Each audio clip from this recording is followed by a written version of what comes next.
looks like we're going live. I'll wait for it to show it's truly live.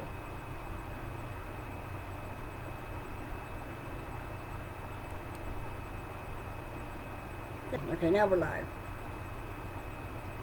Let's see when the video is. Oh, there we go. Okay. Alright, so in my description pinned comment, I actually borrowed that from the channel The Watchman, because he's so smart in this stuff. So I changed it a little bit, took some of the words out to kind of crop it down so it would fit in here. But I just want to give credit where credit's due. So it is The Watchman on YouTube. And he also has The Watchman too. So he has two channels. And on that channel he has a link that he wants you, that he suggests you subscribe to as well, that's not YouTube. But he is like one of the PROPHECYWatchers.com. He's one of the best resources for eschatology and end time signs. And my necklace is crooked. Yeah. Anyway, so I just wanted to give credit where credit's due. Because, yeah. Anyway, so this video, I was on October 15th of last year, like just a week and a day after that horrible genocide happened in Israel.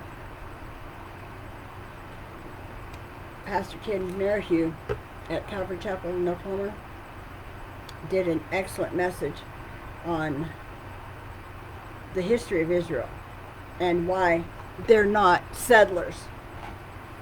They're in the land of milk and honey that God gave them. It's actually his land, but he gave it to his chosen people to live in. I was actually going to look up which king it was that changed the name to Palestine. It wasn't always called Palestine. It used to be Canaan, actually. But I don't remember what king it was. I was going to look it up before I started this, but I got sidetracked. So anyway.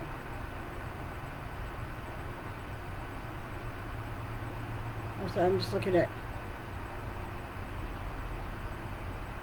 That's weird. Why I put that twice? Okay, well, whatever. Anyways, so let's get started. I'm trying to make this not boring. So I'm going to start out, and you'll see this in the thumbnail. Whenever I finish this, I'll put this as the thumbnail. But when we're talking about ethnic cleansing, this is a little bigger so I can see it. Yeah. Okay, so starting back from 1948, when Israel became a state, right?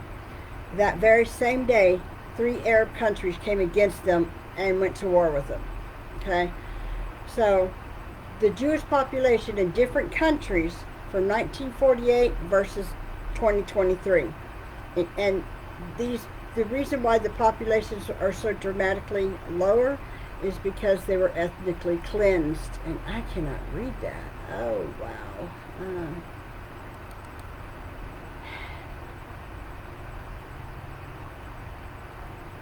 Let me bring it up a different way, because that's just, no, it's not going to do it. Okay, well, I'll bring up the other one I had then.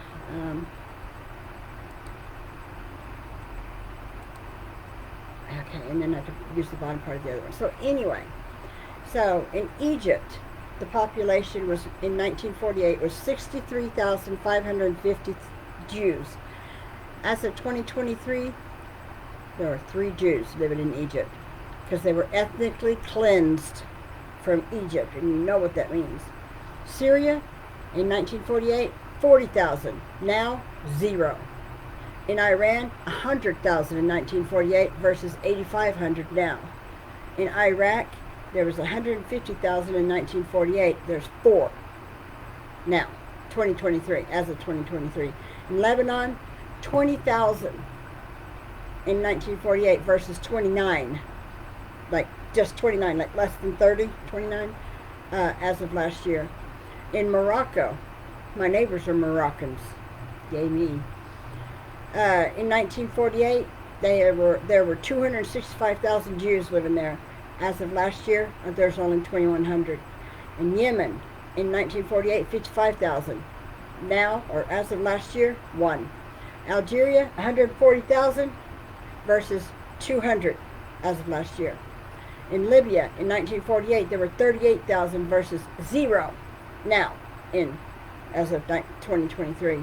In Tunisia, 105,000 in 1948 versus 1,000 as of last year. In Gaza, 7,949 lived there in 1948 versus 0 as of last year. And on this other screen, what it was saying is this is not, and it's talking about Arab population in Israel. It was like 100 and something thousand. It's really blurry. I can't see it. When I blow it up, it just, let's see if I can try to make it out. Well, okay. Arabs in Israel, 1948, it was 136,000 or 156,000. I can't really tell. Versus 2,100,000 living in Israel as of last year. Arabs in Gaza, there was originally, I want to say that number is 54,000. And in 2023, there's 2 million. 2 million Arabs in Gaza. I'm not sure what the point was on that, but it, you know, at the top where I was talking about how many were there in 1948 versus how many are there now. Let me see what cat's crying at the door. Sorry. Catbird, get your butt in here. Why were you outside the door crying all this time? I'm sorry, baby girl. And they ate your food. Oh, baby girl. Here. Oh, I'll give you some food in a minute. Okay. Anyway, so I just wanted to start with that. And I thought, oh, I don't want to close that. Okay. And then the other thing is, let me just really quick Google it. Make it out of the way.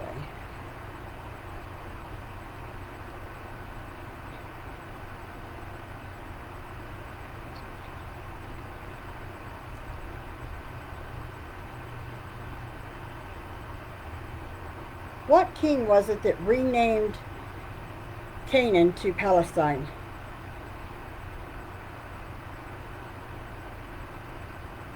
Ango.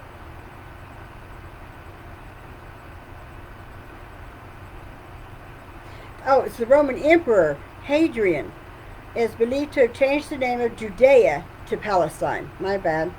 But there is debate about whether this was done to erase the Jewish presence in the land. Oh, I'm sure it was, because ever since God chose them as their people, Satan and his minions have been coming against them, trying to genocide them, trying to wipe them off the face of the earth. I can tell you now, Hamas is never going to agree to a two-state solution, because they don't want Israel to share the land with them. They want all the Jews killed, and they want to take all of Israel, which we know God is not even going to allow that. The moment they all come against, you know, when they get surrounded, which they are now, and when they all come against Israel, and Israel's on its own because the U.S. isn't backing them, which if Camel Toe gets in office as president, we know she's not going to do it because she hates Israel. But anyway, so let me finish this. The land that is now Israel has been called by many names throughout history, including Canaan, Judah, Judea, Israel, and Palestine. The earliest known name for the area was Canaan, which is where they went because there were giants there. And God had already gotten rid of the giants for him, and he told them to just go on in. Now, he first sent the spies, right? And 2 of them came back with a good report, and the others was like, oh no, we were like grasshoppers compared to them, and that's how they saw us.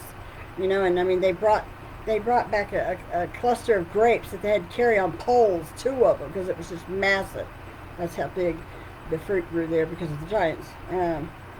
But yeah, so that's why they ended up wandering for 40 years until the generation of those 2 spies that didn't trust in God to protect them, because God said, this is the land I'm giving you, so you shouldn't matter what you see there, because you know God's going to take care of it. But they didn't believe or trust, and so 40 years they wandered the desert until that generation was completely gone, because none of them was going to be allowed. Like from those 2 guys down, none of them was going to be allowed to enter the land of milk and honey.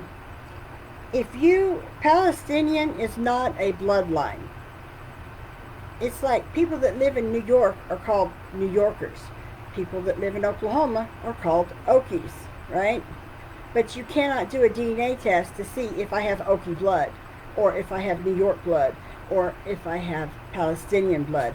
If you do a DNA test on a Palestinian, more than likely they're going to be Egyptian, or Jordan, or both.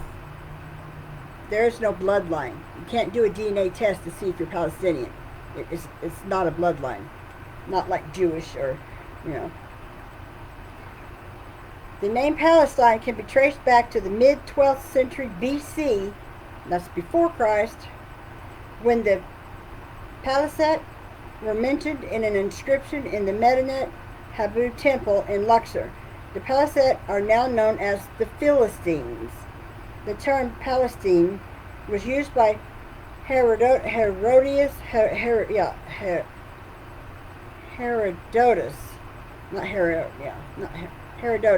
in the 5th century BCE, and other writers followed suit, gradually replacing the name Canaan with Palestine. Thank you very much. So, like I said, the Israelis, the Jewish people, they are not settlers. If anything, the Arabs are, because they're in the land that God gave them. And if you don't believe me, read the Old Testament, read Exodus and Genesis, Exodus, Deuteronomy. Read them. The first 5 books, the Torah, the Law of Moses, right? And they'll tell you exactly who that land belongs to. But anyway, I digress. Okay, so in his sermon that Pastor Ken taught, it was like the history of Israel. And it would have been better if I would have had the pictures with it, but this medicine I'm on to get cured of tuberculosis, it has me sleeping probably 12 to 16 hours a day. And I hate that. I hate that, because all I want to do is sleep. And I knew it was coming. I knew it was going to do that. It said it will cause excessive fatigue, but dang, I didn't realize it meant I would want to sleep all the time. So I don't usually have a whole lot of energy to even do this, but it's my mountaintop time, so I thought I would go ahead and do this since I started it. So I'm basically, word for word for the most part, using the transcript that Pastor Ken Merrihew of Calvary Chapel in Oklahoma preached on October 15th of 2023, like just a week, like the Sunday and a day, it's like a week and a day after that terrible day of October 7th. So on October, you can look it up if you go to Calvary Chapel, Oklahoma City, or Oklahoma, and you look up in their videos for October 15th, you can watch the video of or the sermon that he did where he had pictures to show what he's talking about. It'd be a lot better. I'll even put the link in the description for you. But what he was, he started off with a couple of passages from Genesis, and he said, I think it would be safe to say that the events of the past several days, now he's talking about what just happened in October of last year, have hampered the Mideast peace process. I think that would be, relatively an understatement as we take a look at the current events. And because of that, because of the gravity of what's been going on since a week ago, yesterday, I thought it'd be best to forego my typical, he didn't do his typical, he does verse by verse teaching, like he'll do like so many verses each Sunday and sing it on Wednesday. I loved that. I loved that they did that because they did the whole Bible and they broke it down and taught, so many verses each time, so it wasn't too much at once. I missed that, but I can watch it online, so it's all good, which I do. The current events, and because of what's, the gravity. Now, just keep in mind, just since this time last year, or just a couple of weeks from now, how much has happened since then? How close we are to World War III, how close the U.S. is to war with North Korea, how close Israel is to going on full-on war with Iran, if they haven't already, and the stage setting for Ezekiel 38-39, War of Gog and Magog, is just being set up right before our eyes. I do believe that Ezekiel 37 prophecy, when he said prophecy to these dry bones, will they live? And they came back to life.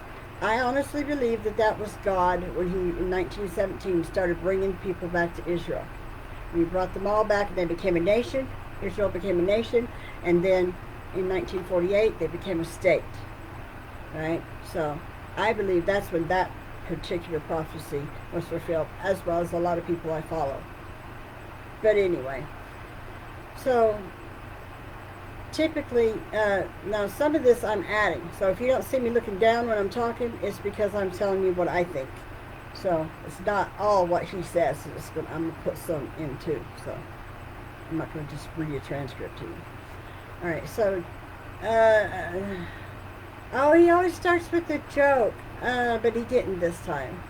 He said I usually, outrageously funny opening joke that I usually start with, so I'm just going to kind of pass that today and go right into the message. Yeah, I understand, because, I have descendants that were born in Israel, so I have a hurting heart for those people over there.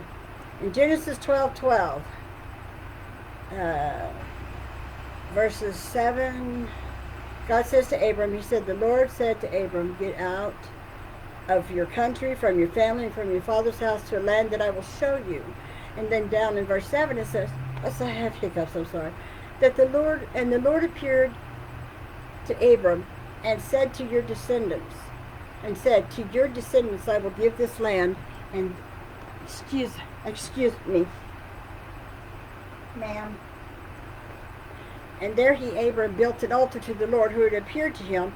And then if we go to the next chapter, chapter 13, verse 15, God says, for all the land which you see I will give to you and to your descendants forever. And the land that's being mentioned here has become known as the land of Israel, or as they say in Hebrew, Israel.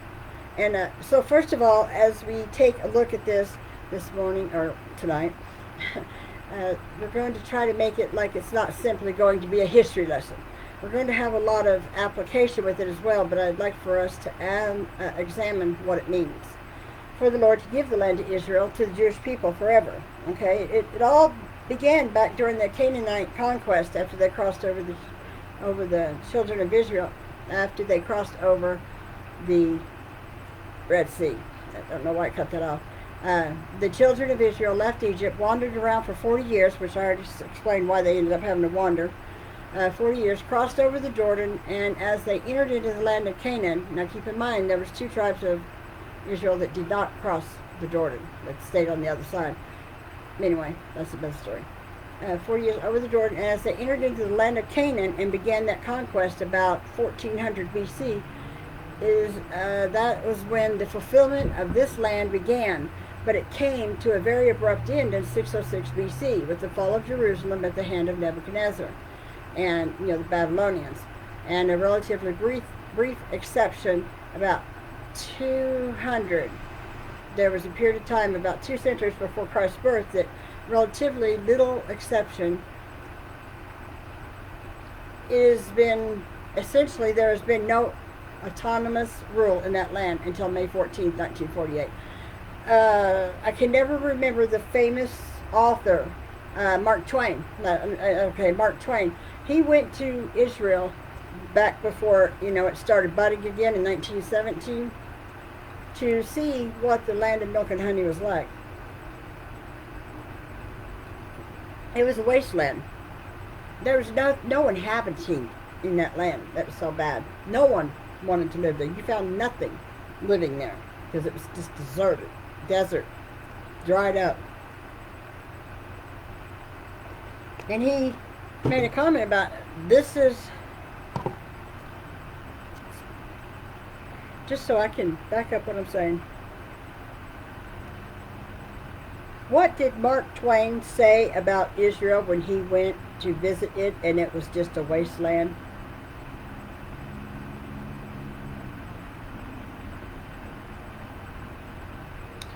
Palestine, Twain avowed, sits in sackcloth and ashes, and Jerusalem, the stateliest name in history, was in reality a village so small he could circle it, all rags, wretchedness, poverty, and dirt. Anyways, I will continue now. So, yeah, and it was there had been no autonomous rule in that land until May 14th, 1948, when it became a state. So from 606 BC until 1948, there was no nation of Israel because God scattered them. He scattered them and they were no longer allowed to live in the land that he gave them. At least then, you know, but he scattered them. That's why they're all over. We are all over, I should say. There was no nation of Israel. And just so you know, he said he's a timeline kind of guy. And so if we look at a timeline for a few minutes, in the 2nd century, in the first, let's see, oh, I wish I still had that open, darn it. In the first half of the 2nd century, there had been a series of revolts that had taken place in Israel by the Jews against the Roman Empire. Well, the most known one is the one that ended in 70 AD. That's when the temple was destroyed and the fall of Jerusalem. When Titus Vespasian sacked the sea and destroyed the temple. Sacked the sea? I think the transcript must not have got it right. But anyways, destroyed the temple. But then, fast forward from then until the 2nd century in the 130s AD, there was what's known as the Bar Kokhba revolt. And that was when Hadrian, or Emperor Hadrian, was fed up with these cranky little Jews that were all the time causing problems, and so he had destroyed the people. He won the battle, drove them all out of the land, salted the land so it wouldn't grow anything, and then renamed it in the Latin name of Palestina, which was the Latin name for the historical enemies of Jews, the Philistines. And just seeing that as the final slap in the face of the Jewish people, and then drove them out of the land in what became they were dispersed throughout the Roman Empire, and what became known as, in the Latin, the Bora. And for the next approximately 1800 years, the Jews were for the most part driven throughout the Roman Empire and throughout the world. They were without a homeland, and yet managed to maintain for almost 2 millennia. They maintained an unbroken heritage and culture and ethnicity that has been surpassed. In fact, there has been no other people group in the history of mankind that has even come close to that. While they didn't have any nation, that had been dispersed, that has been dispersed, loses its national identity within a generation or two. They maintained their ethnicity and their identity for almost 2,000 years. From the mid, and this is important, I'm going to make several things that I want you to take note of, because your eyes might get kind of glassy-eyed at some point, and you just think this is too much information. I'll point out when there's not too much information, okay? Then when there's something that is really noteworthy, and this statement is really noteworthy. From the mid-Islam began in the early part of the 7th century AD, and from the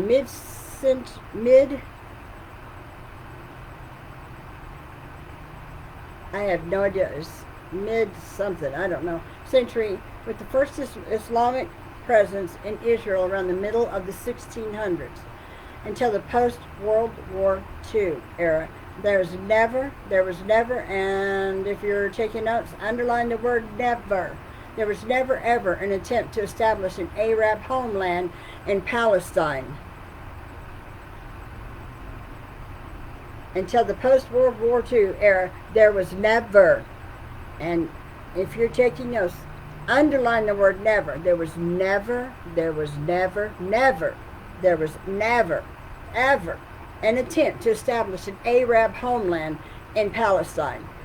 That right there tells you why they are not settlers. That's their land. I'll repeat that. From the mid-7th century until 7th century AD until post-World War II, there was never, ever an attempt to establish an Arab homeland in the land of Canaan, or what was named by Hadrian, the land of Palestine. Nor was there ever, and this would be point number 2 to underline, nor was there ever any ethnic group known as Palestinia. No DNA. You can't get tested to see if you're Palestinian. No ethnic group known as Palestinian. There was, no. The inhabitants of the land were called Palestinians, but there was no ethnic group that was called Palestinian. You understand the difference? New Yorkers, they don't have, that's not an ethnic group. They're called New Yorkers because they live in New York. I'm called an Okie because I live in Oklahoma, but you can't test my blood to see if I have Okie blood, right? Same thing as what I was already saying. Palestinian, that is not a bloodline. Well, unless Palestinians are the ones that have Egyptian and Jordan blood, because that's basically what lives there. Digressing again. But you do understand the difference. If you lived in the land of Palestine, you were called a Palestinian. No matter, Palestinian, matter not what your ethnicity was. Jewish people lived in the land and they were called Palestinians.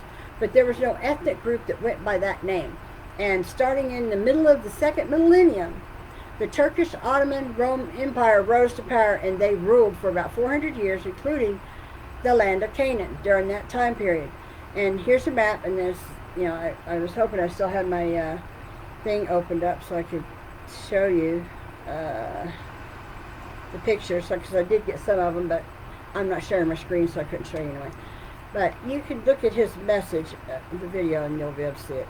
But he had a map showing the extent of the Ottoman Empire. It was a major empire for almost 4 centuries. I'll post the pictures that I did of this particular one. I'll post it in the notes. It was a major empire for almost 4 centuries. And it was Turkey. You see Turkey up there, and well, I'm pointing like you can see. And if you look on the Bible map, it's called Asia Minor, but today it's called Turkey. And this was the Turkish rule over pretty much what was the Roman Empire before, only more so without the addition of Europe. And I've been asked a lot in the past week, and even before, but just a lot in the last week, if I think God is moving the chess pieces around on the board in preparation for wrapping things up. Yes. That's been a very common question that's come to me this week, and I would say yes, I would. I would agree with that statement. But I would also say, as we're going to look at and see, that it was a process that began almost 200 years ago. This moving around of the chess pieces so that he can wrap things up. We have a tendency of thinking, or a tendency of kind of viewing things through our lens, through our time and space, when and then, and because of that, we kind of lose sight of the fact that God doesn't view things that way, and so we tend to kind of view things on our time frame and not God's. But God's is in no hurry. God is in no hurry. And he doesn't play competition chess. There's no time clock on it. And he takes his time, and he sees things on a much grander scale, and he does it in his perfect timing. A grander scale than what we will. And he's not motivated by our impatience, by the way. The modern Zion movement, if we could call it that, that's usually what the historians say, goes back to, had its beginning in the first half of the 19th century, about 200 years ago. And it was the first time since 1844, it was the first time the Jews became a majority of the population in Jerusalem, for the first time in almost 1,700 years. Think about that. There have always been Jews living in Jerusalem. Even when no one else wanted to try to get any kind of Arab leadership going, or anything, not even trying to make it a homeland, nothing. Until post-World War II. But they had been a minority until 1800, just due to migration. In 1844, the Jews outranked or outpopulated any other group, and in 1897, a guy by the name of Theodore Herzl, oh sorry baby, I forgot you were back there, held the first Zionist Congress in Basel, Switzerland, and the Zionist movement was under full swing. Now if we could just fast forward from there to World War I, so let's just go fast forward a couple of decades to World War II, or World War I, which was from 1914 to 1918. And remember, there was the Ottoman Empire, was Muslim, but it wasn't Arab, okay? If they were Muslim by religion, but they were Turkish by ethnicity. They were the Turks, the Ottoman Turks. They ruled all. And of this part of the world, the whole perimeter of the Mediterranean on down into Saudi Arabia and all of North Africa, and the Arabs during World War I, the Arabs of the area allied with the Britain to overthrow the Turks. Excuse me, I don't know if you noticed, but a lot of Muslims don't get along, and the Muslims, the Arab Muslims, allied themselves with Great Britain during World War I with the Axis powers, or the Central powers, the Axis powers, whereas the Ottomans were aligned with the Axis powers of Germany and Eastern Europe. And there was a Brit by the name of T.E. Lawrence that had been sent from Great Britain over into the Middle East to kind of rally the Arabs in the war effort against the Ottomans. And he just happened to look at an awful lot like, oh, hold on, baby, Peter. A lot like Peter. I don't know. If you're under 40, you probably have to ask somebody who Peter O.U. was. But he was he looked like a very blue-eyed Arab guy. And he was, it was from the movie Lawrence of Arabia. I know who he's talking about now. Okay. Okay, baby, ow. Ow, that's my boob. Quit scratching. Okay, sorry. He hooked up with a guy that looked an awful lot like Omar Sharif. That's it, yeah. Who played the role in Lawrence of Arabia. He played the role of the sheriff of Mecca. And these guys became pretty good buddies, and they did a really good job of getting the Arabs to unite, all the various Arab groups to unite against the Ottomans. And most of the movie, and most of the history even, I think, was pretty much because most of what we know about that time period we know from him.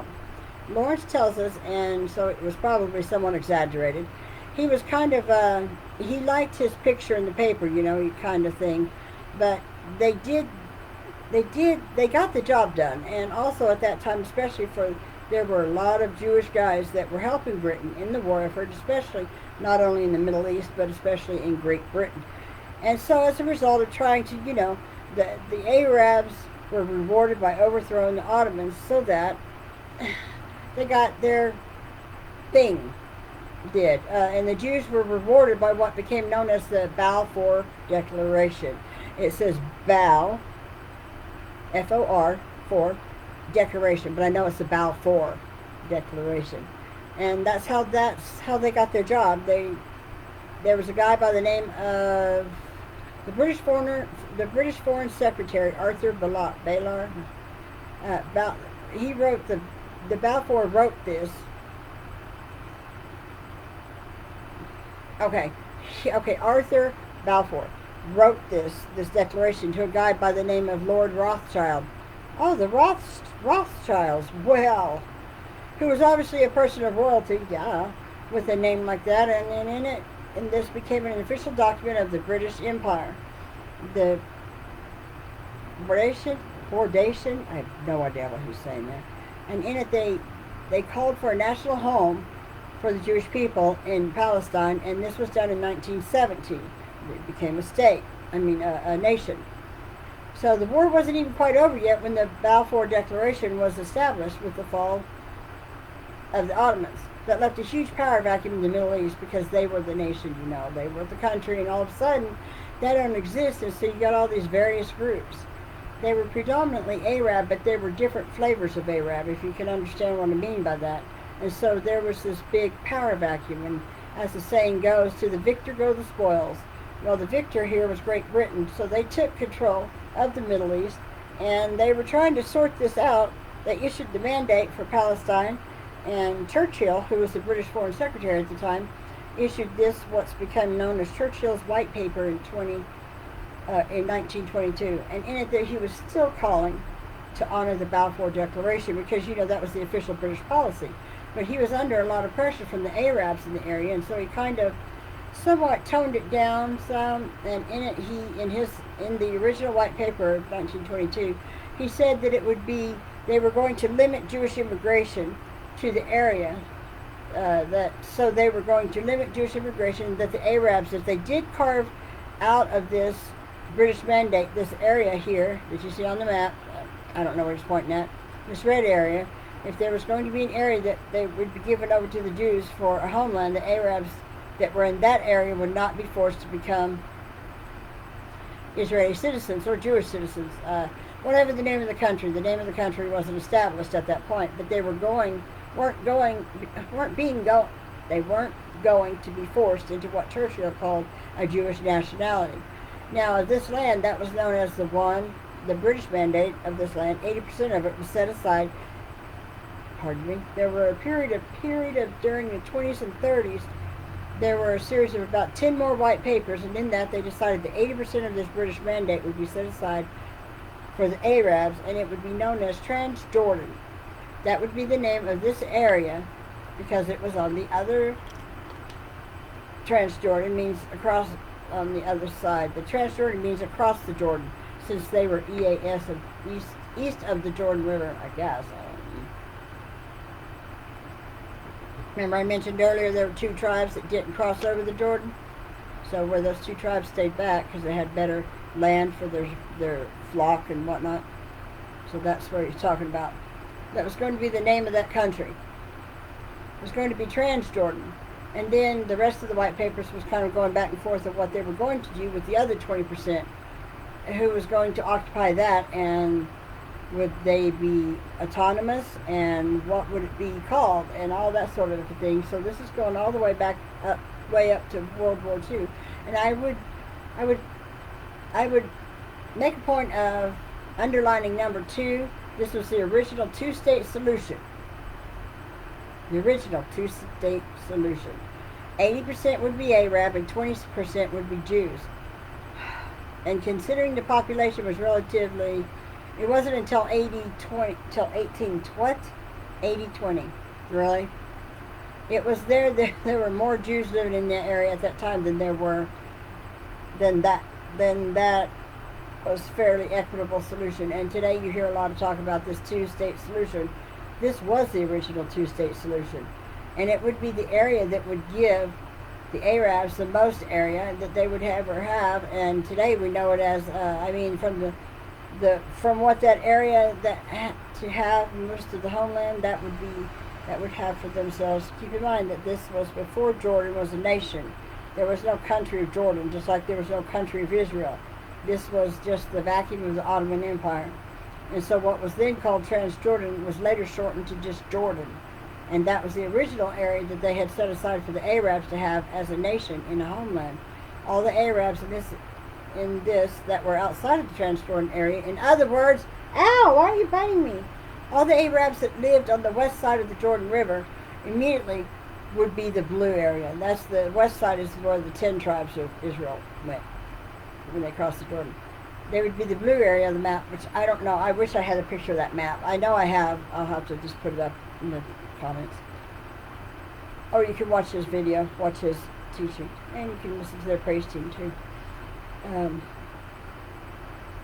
for the Arabs that are living in the West Bank and Gaza today, we're going to talk about that more in a minute. So if you're completely unfamiliar with the demographics, we'll come to that. But for the Arabs that are living on the West Bank in Gaza today, claiming that they want a homeland, keep in mind that their fathers, their great-great-grandfathers, were actually given one 70 plus years ago, and the Kingdom of Jordan, which is what's that red area today is called the Kingdom of Jordan, they were given that as a homeland then, and yet it was refused by their forefathers. They wouldn't accept that. They wanted all of it, just like they do now, which I think leads up to the today's situation now following World War II, and the issue of repatriation.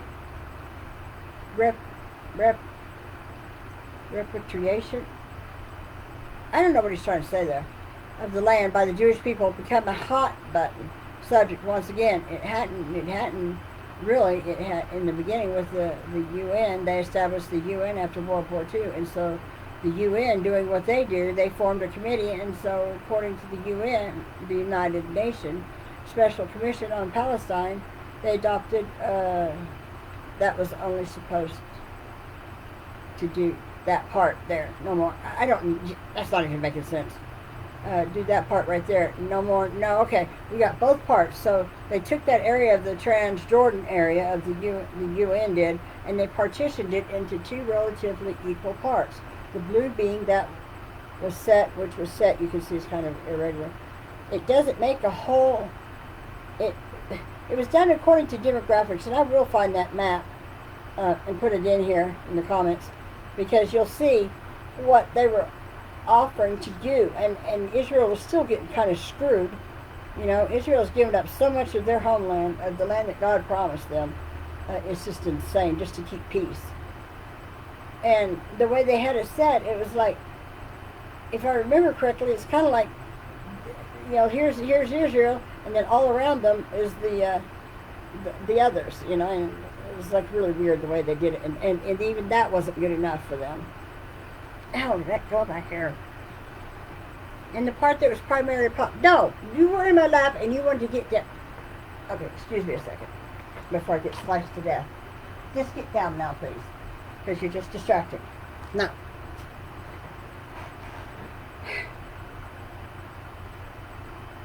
It was done according to demographics, only so where the majority of the area that was populated by Jewish people, they gave them the blue part, and the part that was primarily populated by the Arabs, they gave them the green part.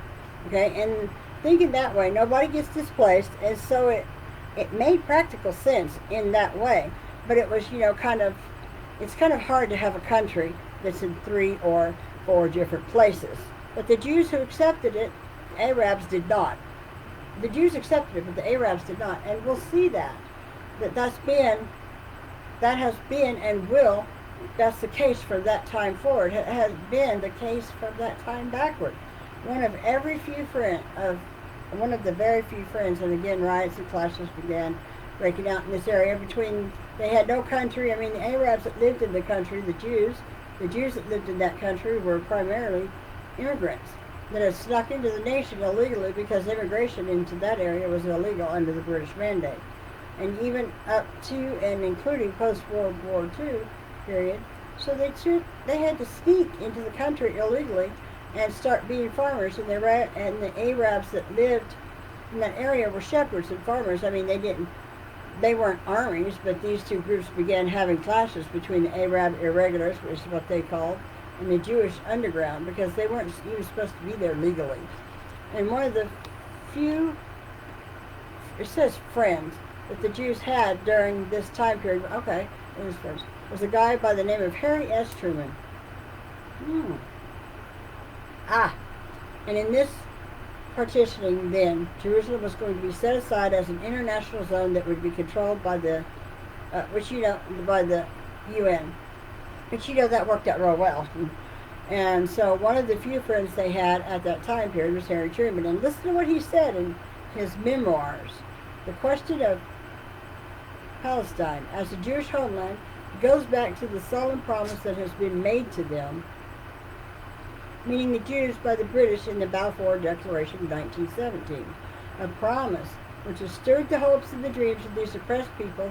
This promise, I felt, should be kept, just as all promises made by responsible civilized governments should be kept. And so by April of 1948, so this is a couple of years after the war, by April of 1948, the public favor started kind of turning to, on the favorometer, I don't know what to say, started turning over to the Jewish side of things. And on May 14th, independence was declared when the Jewish people, declared statehood. And here's a map of the land that was held. Okay, again, you can't see that, but and it's pretty similar if you look at a map today and carve out the West Bank and Gaza. It's pretty similar to what they have today. Not quite as much, but pretty similar. And over the next 75 years, the Lord is going to be perform tremendously miraculous things in the conflict of the establishment of the Jewish homeland. I mean, unbelievably, the Lord has been involved in that, most of which has been lost on the primarily secular Jewish mind.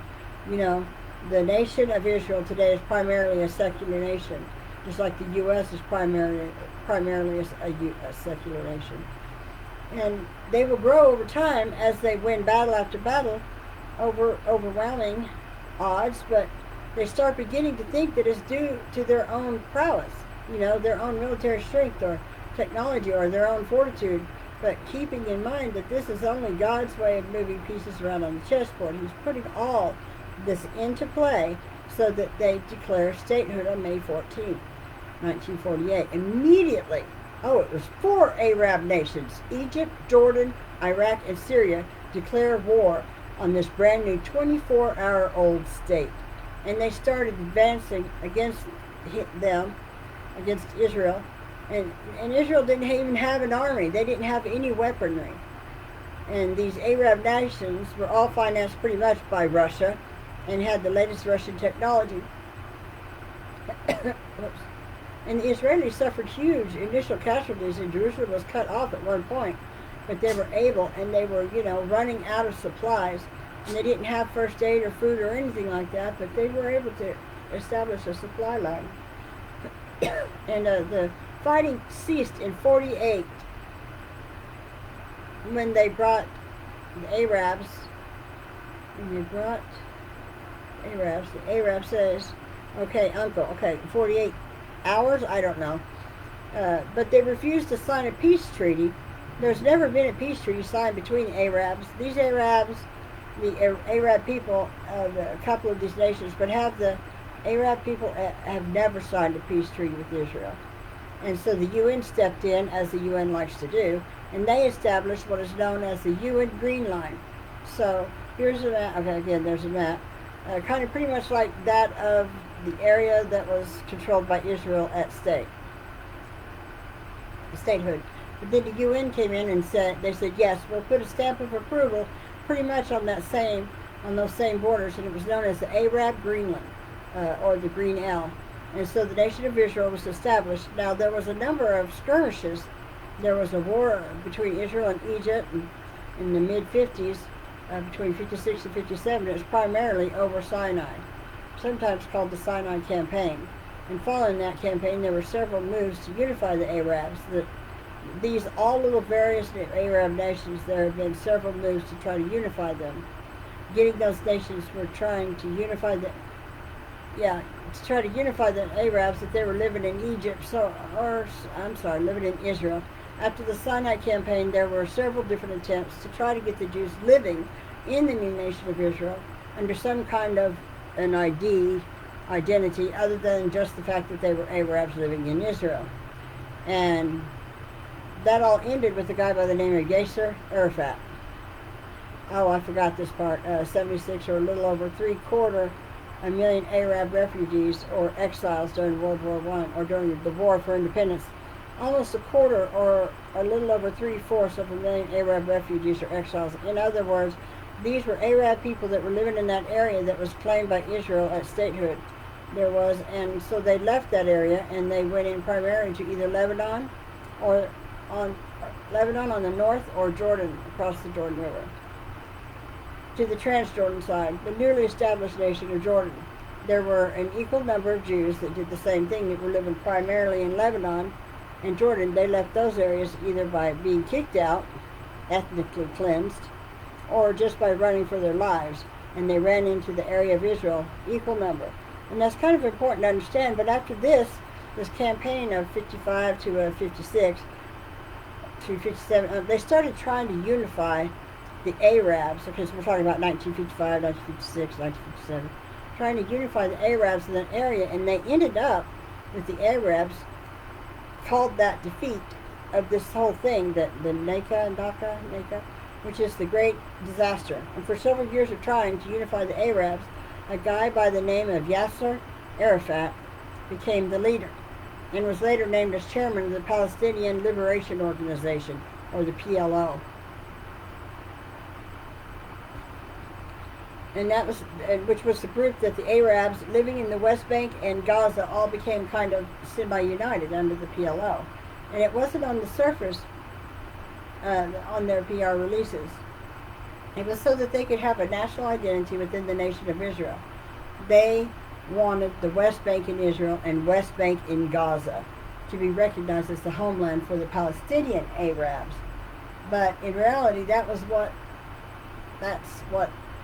the newspaper headline said. That's what their press release said. But in reality, they just wanted Israel to not be there at all. And Yasser Arafat became the leader over this group, and then that happened during the 60s, 1967. And then in 1967 we come to what's called the Six-Day War. And here's an example of Cairo Radio, which was the Egyptian state-sponsored radio station. Here's a broadcast that they did on May 16, 1967. The existence of Israel has continued too long. We welcome the battle that we've long awaited. The peak hour has come. The battle has come in which we shall destroy Israel.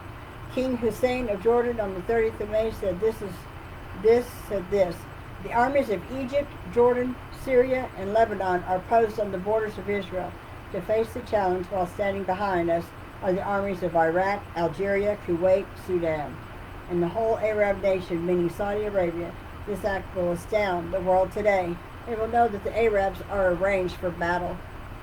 The critical hour has arrived. We've reached the stage of serious action and not declaration. So that was May 30th. King Hussein, the next day, the Iraqi president, Rahman AR, said, "This is our opportunity to wipe out the ignominy that has been with us since 1948. The year that the declared statehood, our goal is to wipe Israel off the map." So it was clear to Israel that war was imminent, and they decided that they had to be proactive. So now it's important to keep in mind that the country's only been around less than 20 years at this point.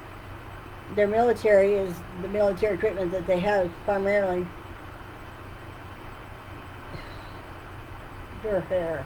composed of World War II retreads.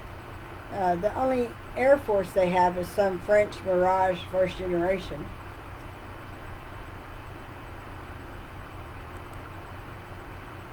First generation jet fighters. 25 or 15 old jet fighters from France, and this is all they had, and so they decided they had to be proactive though, and so on June 5th, Israel and Egypt had this state-of-the-art Air Force, and this was furnished by the USSR MiG fighters. And I mean, they probably the best Air Force in the area of all the Middle East. And so on May 5th, Israel's Mirage French fighters caught the Egyptians flat-footed and took out over 400 planes while they were still on the tarmac, effectively cutting the Egyptian Air Force off at the jugular. Ow, cat. And immediately Jordan and Syria retaliated. And that was on June 5th. And June 10th, they called for a ceasefire. Here's a map of Israel on June. Okay, again, I can't see it. June 5th, the day that they had proactively went into Egypt and took out their Egyptian fighter planes. On the while, they were still on the ground. This is the border of Israel, and this is a map of the land of Israel on June 10th. Okay, come on, man. No, seriously. Go lay on the heating pad and be warm. Stop, TJ. Keep scratching me.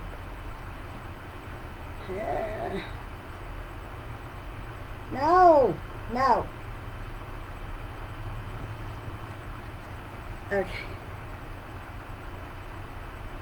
Okay. Because so he's showing a map of the land of Israel on June 10th, 1967, where they took the Golan Heights, which is an extremely strategic area between Israel and Syria and Israel and Lebanon. For that matter, the West Bank, which was sometimes called Samaria, even in modern terms, Gaza, which I remember reading that because we're reading, what are we reading in Daily Bread? I don't remember right now. It has escaped my brain.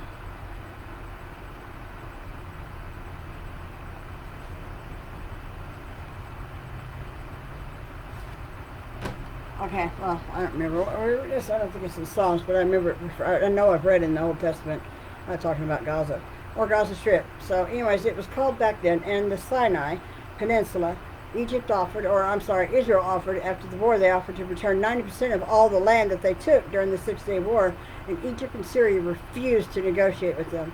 So there was no peace treaty signed. They just stopped fighting, and so they didn't want their land back. So Israel kept it, and by the fall of 73, at this time, Israel suffering from a tremendous dose of what we could call the Sansom syndrome.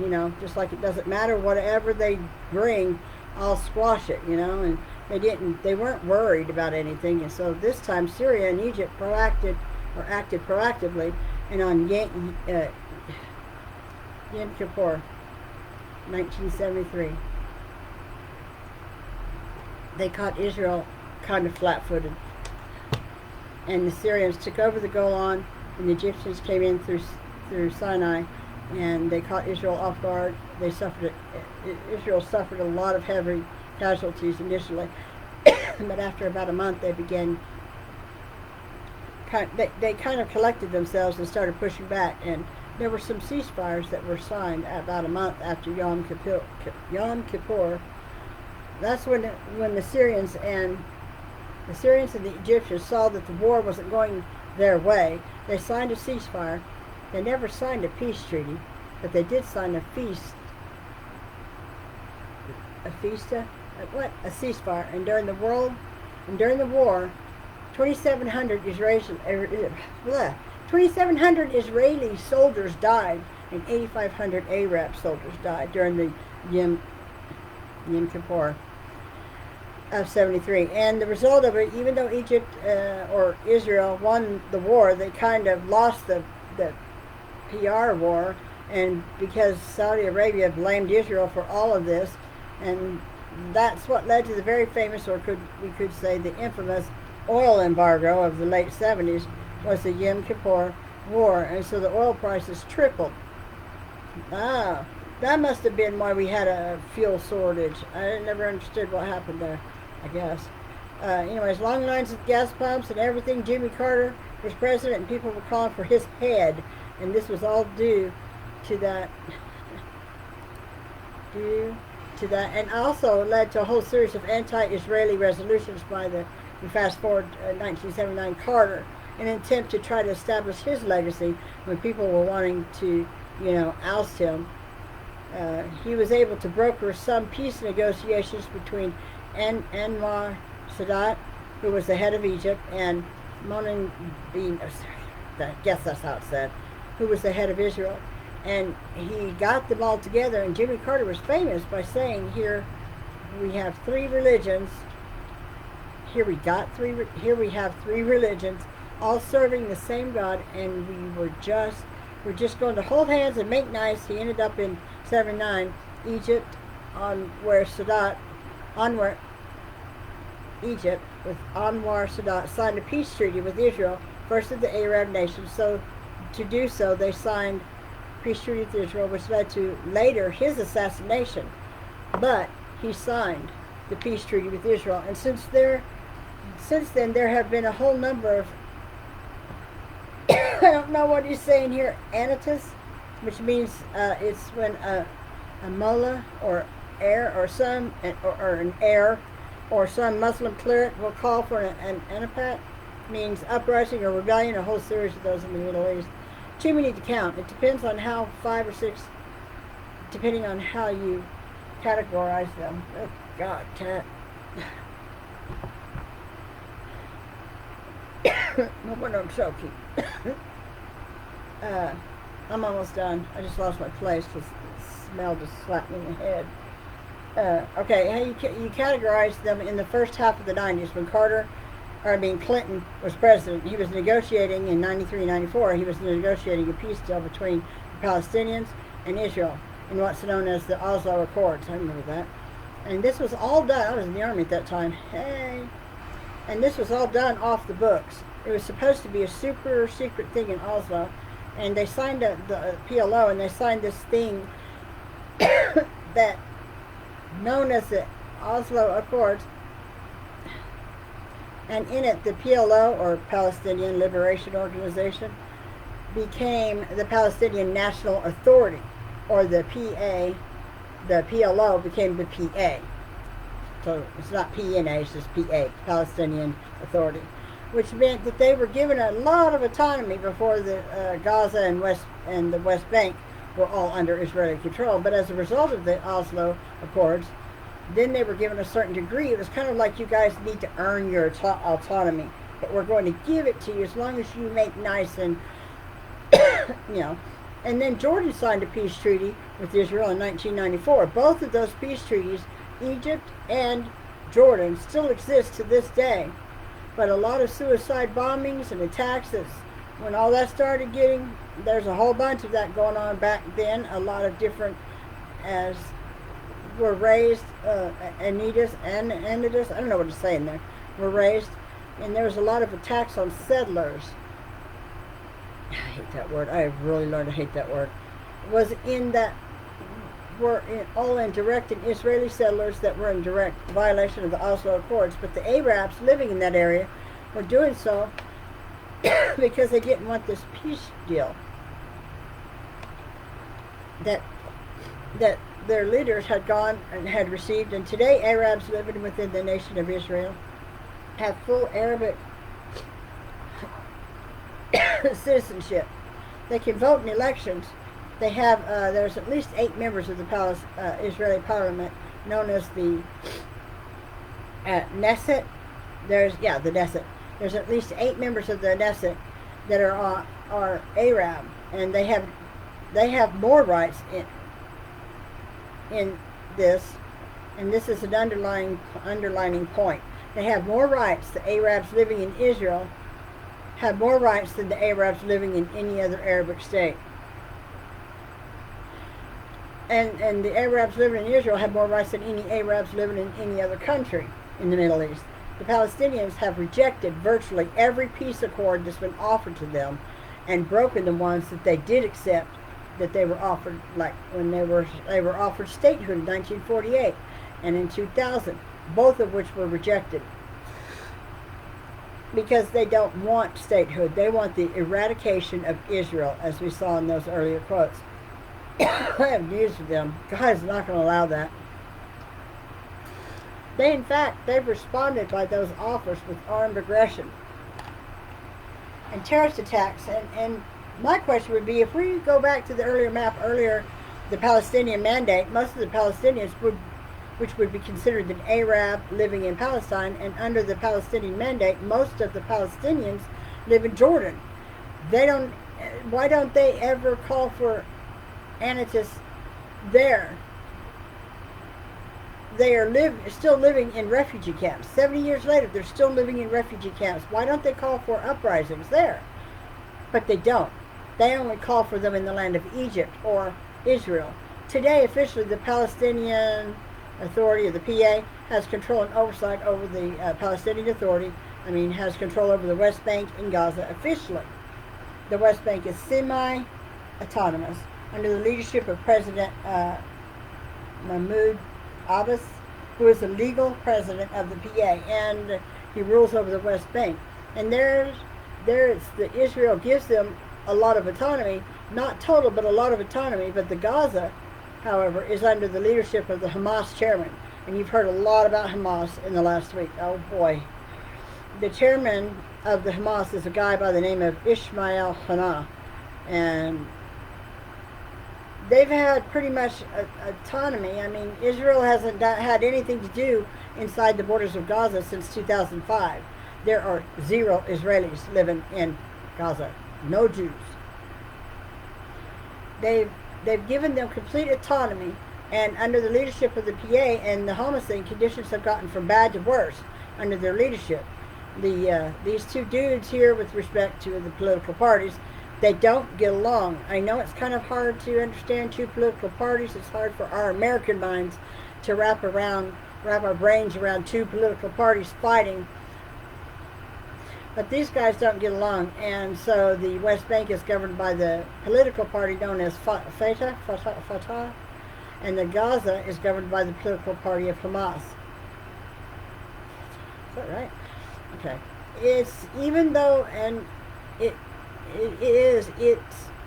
it's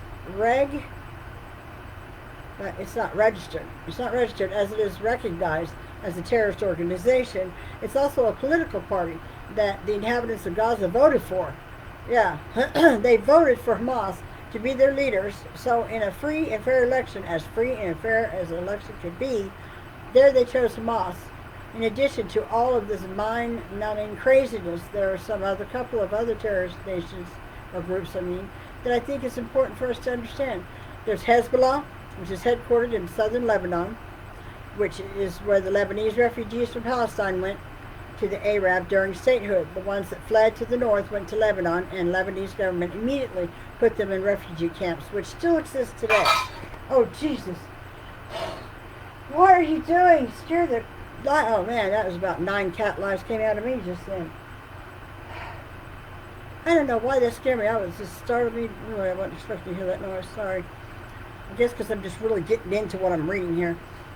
So, the Lebanese refugees from Palestine went to the Arab during statehood. The ones that fled to the north went to Lebanon, and Lebanese government immediately put them in refugee camps, which still exist today. And that's where Hezbollah, Iranian-backed Hezbollah, has their headquarters.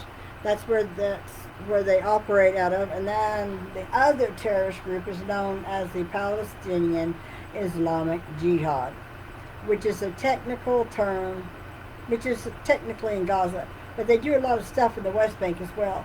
And they're under the leadership of the first one, is under the leadership of the Secretary General Hassan Nasrallah, and the second one is under the Secretary General Zed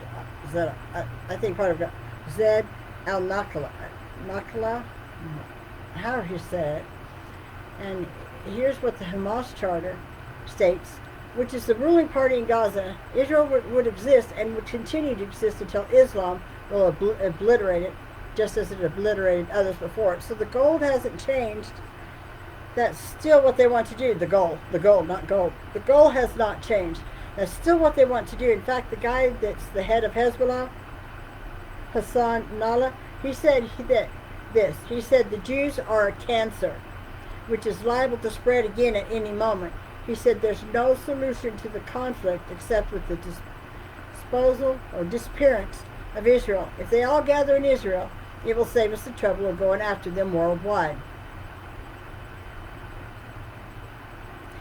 That's what the head of Hezbollah said. And I'm sure all these guys that I've mentioned are hard-working dudes.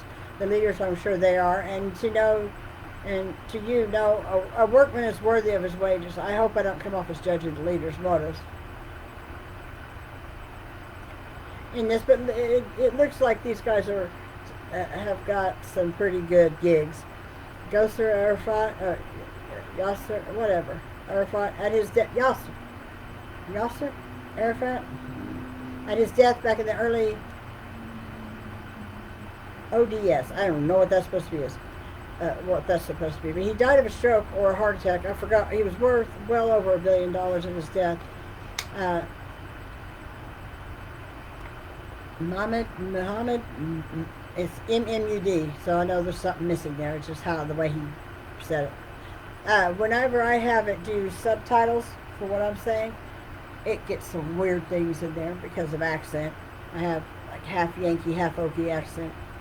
But anyways, Abbas, the president of the PA, is worth over $100 million. Hassan Nasrallah is the general. It's the Secretary General Secretary. He said it weird. Of his Hezbollah, and he's worth $1.5 million. And the guy that you probably never heard of, EUPHRATES, generally Secretary of Hamas, is worth $5 million.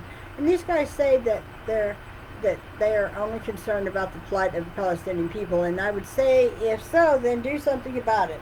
You know, stop brainwashing your children from infancy to grow up thinking that the only way, the best way that they can please their God is to ethnically cleanse all Jews from the earth.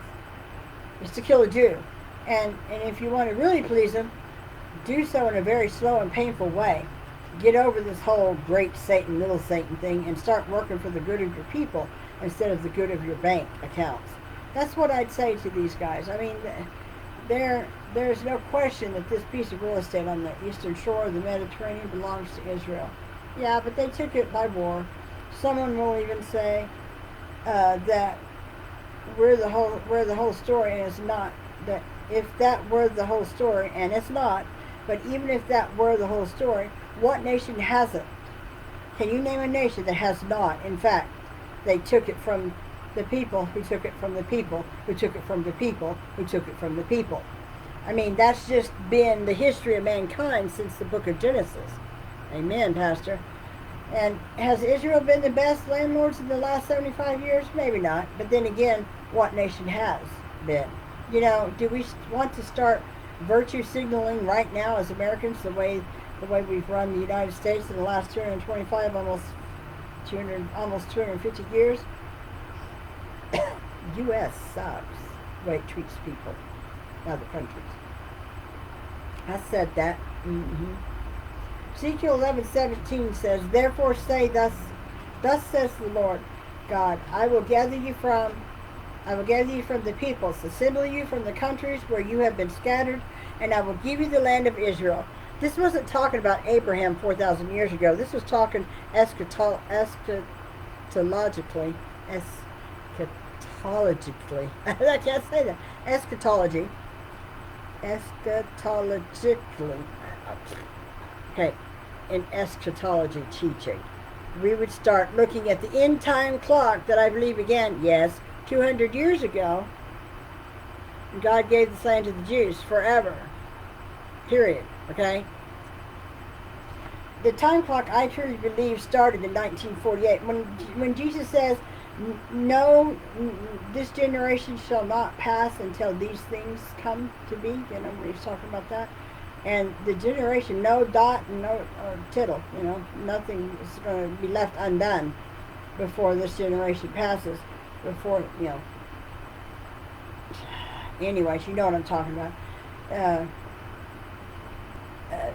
We are convinced, everyone that I follow and everyone that I've ever talked to and any pastor I've ever listened to, it started, that's the generation that Jesus was referring to, started in 1948 when all the Israelis, God started bringing them back in 1917.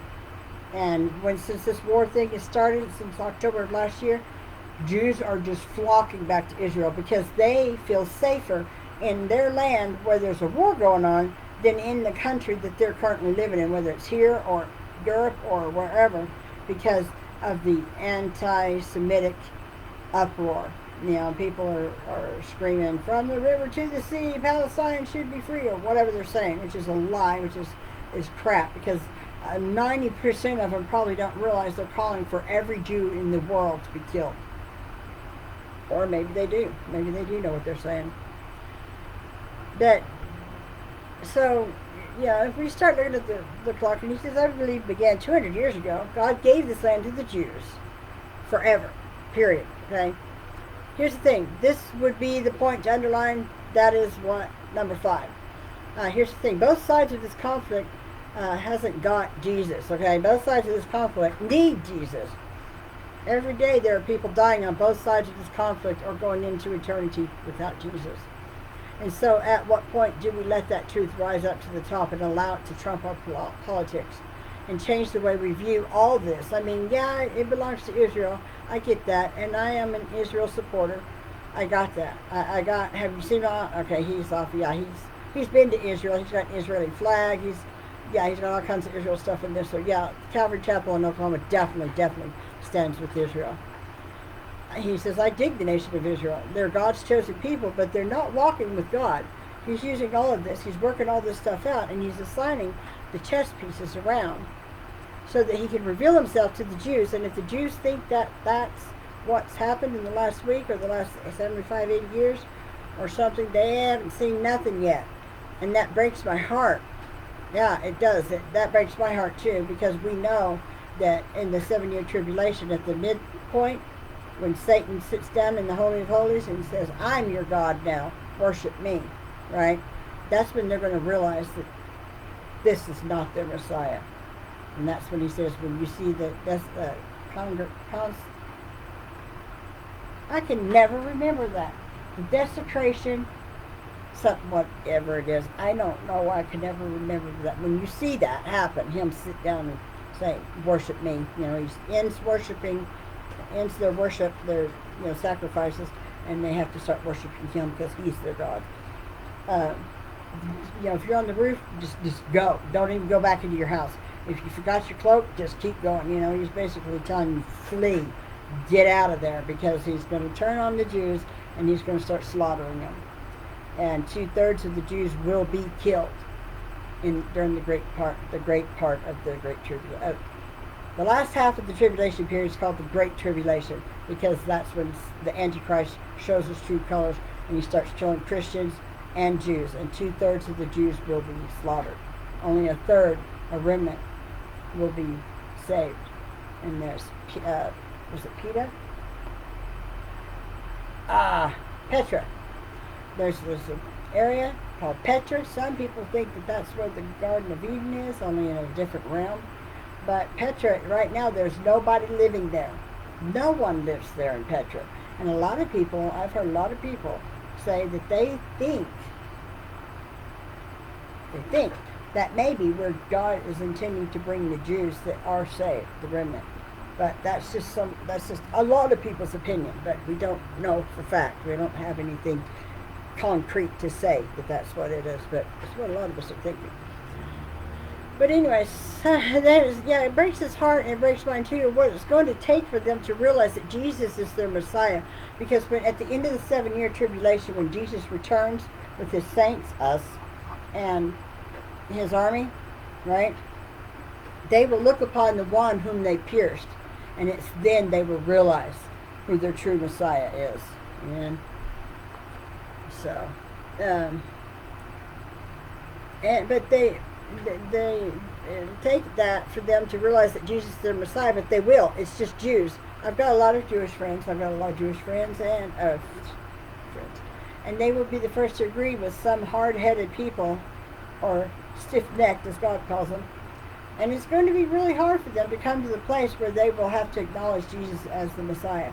But they will. And yes, Yeshua is on the throne. He's totally in charge. And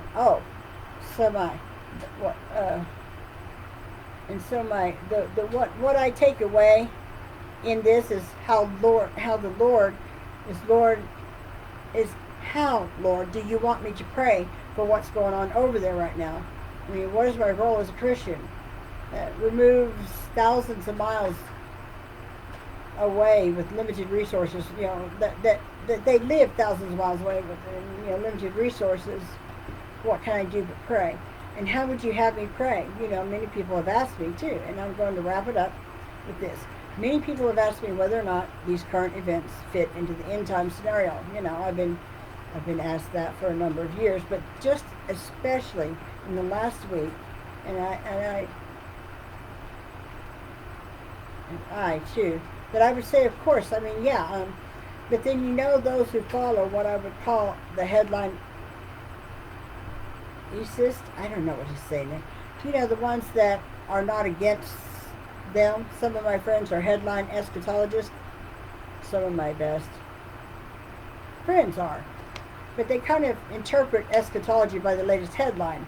And those who do so will fit any current event into an end time scenario. And so, so there's that. Of course, you look at what's happened since this, a year ago, and I bet he's taking those words back now. This is the last, what we are in the 8th day of, now it feels like an end time scenario, and by that I'm talking about, some sort of touchy-feely liver quiver, or 9/11 kind of end time in eschatology, because we all thought 9/11 felt like that, and that was a long time ago. And it did, and it was. But we know now that those planes in 9/11 were not hijacked. I knew it was false flag planting. Anyways. I think it just feels, it's got the vibe of end times all over. Russia and Iran have been close, have never been closer. Oh, they're in bed with each other now. There's no Islamic nation with a greater hatred of Israel than Iran. The Middle East, which Iran used to be Persia. Yeah. Esther and King Xerxes. That Persia. Yeah, not a trip. Nations, non-Geo, non-Israeli, Middle Eastern nations fighting over Israel is on a level of 11 out of 10. 11 out of 10 right now. I mean, after 9/11, you never saw nations around the world chanting and having marches in favor of Al-Qaeda, and there have been a lot, this is Israel's, 9/11, and there have been marches all over, giving gifts to each other. Sound familiar? In major cities in the United States, supporting the Palestinians, supporting Hamas, supporting what happened, right? When babies were beheaded in the Middle East, their nations are bent on the eradication of the Jews. The worst thing, I will never forget it, that they did is this pregnant woman, they cut her open, cut her baby out, made her, before she died, watch them behead her baby that they had just taken from her belly.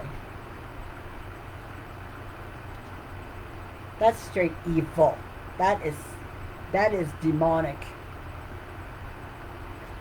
But I don't think any nation will gain more from what kind of fomenting that Russia will than Putin right now. He digs this.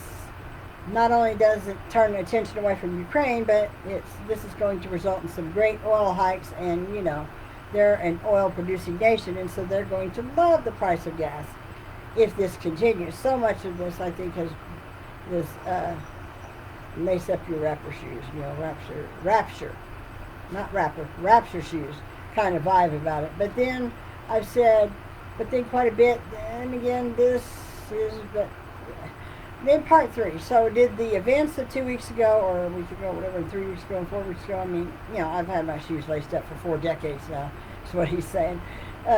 You know, one of these weeks, one of these days, one of these hours is going to be the hour, and it's going to be the minute, and no minute in all the history of the world has been better than this one for the rapture. And so our job as Christians who are looking for the Lord, Titus 2:13, looking for our blessed hope and the glorious appearing of our Lord and Savior, Jesus Christ. Amen. Or Luke 21, verse 28. Now when you see these things begin to happen, look up and lift up your head, because your redemption draws near. Not anything for us to lose sleep over. It's something to be excited about. You know, I grieve over the loss of life. I would like it to end, but I know it's only the beginning one way or the other. But it's all in God's plan. He's still in charge. He's still on the throne. And His will is still going to be accomplished. Amen. God, we just thank you. Lord, we thank you for this. We just thank you for your word and for helping us to understand the history of your people and the times that we're in, and how close it is for Jesus to come for the church, to remove the restrainer so that the Antichrist can come on the scene. And there's so much chaos in the world now, Lord, that you know there's just any time he could come.